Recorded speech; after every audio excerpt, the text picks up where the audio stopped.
زور تیلوں کو ترازو میں تولتا ہے، کیا کوئی خدا کی روح کو ہدایت کرے گا؟ کوئی نہیں۔ کیا کوئی خدا کا مشیر ہو سکتا ہے؟ کوئی نہیں۔ امثال 3 باب 19 اور 20 آیت میں لکھا ہے، زندہ خدا نے حکمت سے زمین کی بنیاد ڈالی۔ امثال 8 باب 22 سے 31، یہ سب کچھ یہوہ خدا نے اپنی حکمت سے پیدا کیا۔ یسایہ 40:15، قومیں ہمارے خدا قادر مطلق کے نزدیک ایسے ہیں جیسے پانی کے ڈول کی ایک بوند ترازو میں جیسے گرد ہوتی ہے۔ ہمارا خدا جزیروں کو، مٹی کے ڈھیلوں کو اٹھا لیتا ہے۔ سب قومیں اس کی نظر میں ہیچ ہیں۔ ہمارے خدا کے نزدیک کوئی چیز اس کا مقابلہ نہیں کر سکتی۔ اس لیے تم خدا کو کس سے تشبیہ دو گے اور کون سی چیز کو کہو گے کہ خدا اس کی مانند ہے؟ ہمارا خدا دیکھتا ہے، پوشیدہ خدا ہے، خدا حمیدہ ہے۔ ہمارا خدا زمین کے محیط پر بیٹھتا ہے، زمین کے مرکز پر بیٹھتا ہے۔ زمین کے رہنے والے اس کے نزدیک ٹڈوں کی مانند ہے۔ وہ آسمان کو پردہ کی مانند تانتا ہے۔ تو ہمارا خدا عظیم خدا ہے، جیسے کوئی اپنے خیمہ کو لگاتا ہے رہنے کے لیے۔ ہمارا خدا شاہزادوں کو ناچیز اور دنیا کے حاکموں کو ہیچ کر دیتا ہے۔ ذرا ہم ایک حصہ دیکھیں گے یسایہ 36 باب، اور اس میں ہم دیکھتے ہیں کہ کتنی بڑکے مارنے والا شاہ بابل، اس نے خدا کو بھی انڈرمائنڈ کیا۔ وہ اسرائیل کے خدا کو، جس کو وہ نہیں جانتا، اس نے اسرائیل کے خدا کو حقیر جانا اور اس کے خلاف باتیں کی، اور اس نے اس کا یہ پیغام حزقیہ شاہ یہودا کے پاس پہنچا۔ تو شاہ یہودا فوج لے کر اس کے مقابلہ کے لیے نہیں نکلا، بلکہ وہ دعا اور روزہ میں ٹھہر گیا، اور اس نے دعا کرنے والے ساتھیوں کو بلایا، شامل کیا، خدا کے سامنے اس لیٹر کو رکھ دیا، کھول کر بیان کر دیا، اور خدا کو جلال دیا۔ اس نے اپنے ساتھی،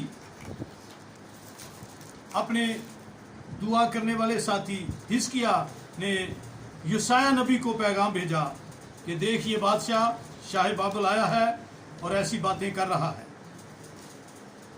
اس نے کہا، بچے پیدا ہونے کو ہیں پر جننے کی طاقت نہیں۔ آپ جلال کے بادشاہ زندہ خدا کی قدرت کے کام دیکھو۔ خدا نے ایک ہی فرشتہ بھیجا اور اس بڑکے مارنے والے بادشاہ کی 1,85,000 فوج کمانڈروں سمیت ربشاکی کو بھی مار ڈالا۔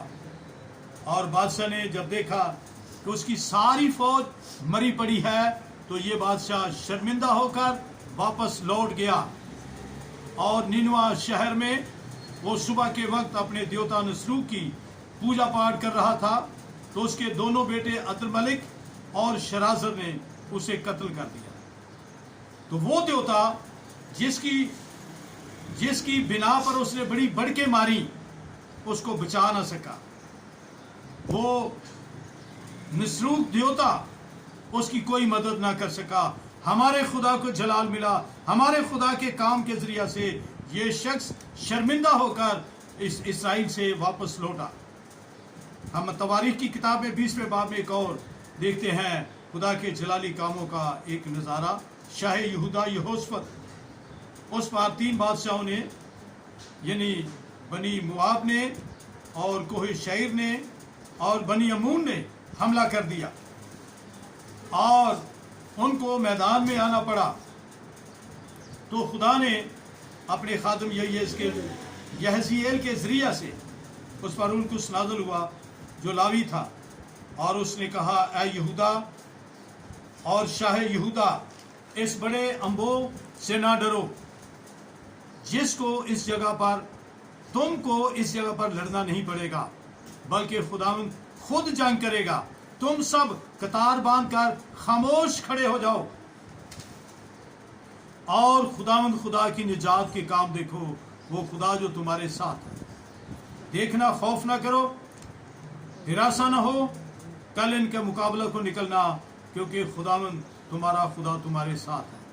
بادشاہ نے گر کر خداوند کو سجدہ کیا، ساری جماعت اسرائیل نے خدا کے حضور میں اس کی پرستش کی، اور وہ نہایت حسن تقدس کے ساتھ خدا کی حمد کرنے لگے اور شکر گزاری کرنے لگے۔ اور خدا نے بنی امون، بنی مواب اور کوہ شعیر کے باشندوں کو جو کمین پہ بٹھا دیا تھا، انہوں نے ان کو مار ڈالا۔ اور پھر بنی امون اور مواب اور کوہ شعیر باشندوں کے خلاف کھڑے ہو گئے، اور ان کو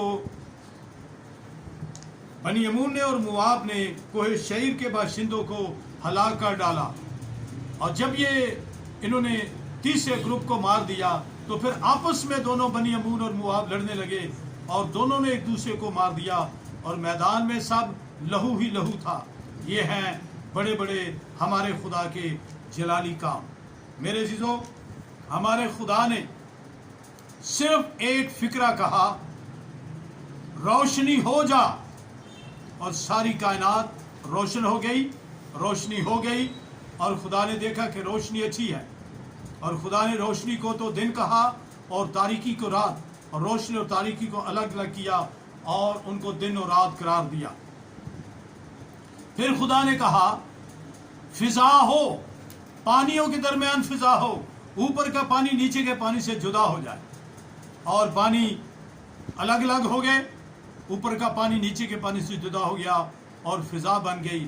پھر خدا نے پانی کو حکم دیا، جو حدود میں نے اس کے لیے تیرے لیے مقرر کی ہے وہاں پر بھاگ جا، اور پانی بڑی تیزی کے ساتھ پہاڑوں اور میدانوں پر سے بہتا ہوا سمندر میں جا اکٹھا ہوا، اور اس وقت سے آج تک سمندر کی حدود میں پانی موجود ہے۔ تو میرے عزیزو، ہم پیدائش پہلا باب دیکھتے ہیں، خدا کے قدرت کے بڑے بڑے جلالی کام وہاں پہ ہم دیکھتے ہیں جو خدا نے بڑے کام کیے۔ تو خداوند یسوع مسیح نے کہا میرا باپ اب تک کام کرتا ہے، اور یسوع مسیح نے نجات کا کام کیا، اور روح القدس ان لوگوں کو جو خداوند کے کلام کو سنتے ہیں اس کلام کو ان کے لیے مؤثر اور پھلدار بنا کر نجات لوگوں کے لیے آسان بنا دیتا ہے، اور لوگوں کو نجات کی سمجھ آ جاتی ہے، اور لوگ خدا کے کلام کو سن کر اپنے خدا سے، اپنے گناہوں سے توبہ کر کے اپنے خدا کے فرزند بن جاتے ہیں۔ میرے عزیزو، خداوند قادر مطلق خدا عظیم ہے۔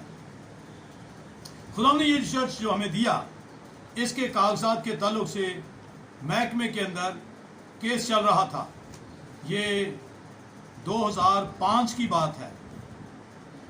یہ تقریباً یسایہ 40 باب کے وہاں پر خدا نے میرے ساتھ ایک کلام کیا کہ کیونکہ میں اس دن بہت پریشان تھا، خدا نے شیطان کی ساری چالیں ناکام کی، اور 2007 میں اس مقدمے سے خدا نے ہمیں آزاد کر دیا، اور پھر 2013 میں خدا نے 27 تاریخ 7 مہینے کی 2013 کو ہمارے گھر کی چرچ کی رجسٹری ہو گئی۔ میرے عزیزو، یہ ہمارے لیے ایک بہت بڑا کام تھا۔ ہم سب نے مل کر شکر گزاری کی، اور اس دن میں نے شیو کروائی، اور خداوند کے حضور میں ساری جماعت مل کر شکر گزاری کرتے ہیں۔ تو ہمارے خدا کے بڑے بڑے اور جلالی کام ہیں۔ ہمارے خدا کی مانند کون ہو سکتا ہے؟ ہمارا خدا کہتا ہے میں ہی خداوند ہوں، کوئی نہیں، میرے سوا کوئی نہیں۔ میں نے اگرچہ تو نے مجھے نہیں پہچانا، میں نے مشرق سے مغرب تک لوگ پہچان لیں، میرے سوا کوئی خدا نہیں۔ میں ہی خداوند ہوں، میرے سوا کوئی دوسرا نہیں۔ میں ہی روشنی کا موجد اور تاریکی کا خالق ہوں، اور بلا کو پیدا کرنے والا میں ہی خداوند ہوں۔ یہ سب کچھ کرنے والا میں خدا ہوں۔ خداوند اسرائیل کا قدوس یوں فرماتا ہے، کیا تم آنے والی چیزوں کی بابت مجھ سے پوچھو گے؟ کیا تم میرے بیٹوں یا میرے دستکاری کی بابت تم حکم دو گے؟ میں نے زمین بنائی اور اس پر انسانوں کو پیدا کیا، میں ہی نے، ہاں میرے ہی ہاتھوں نے آسمان کو تانا اور اس کے سب لشکروں کو میں نے حکم دیا۔ رب الفاظ فرماتا ہے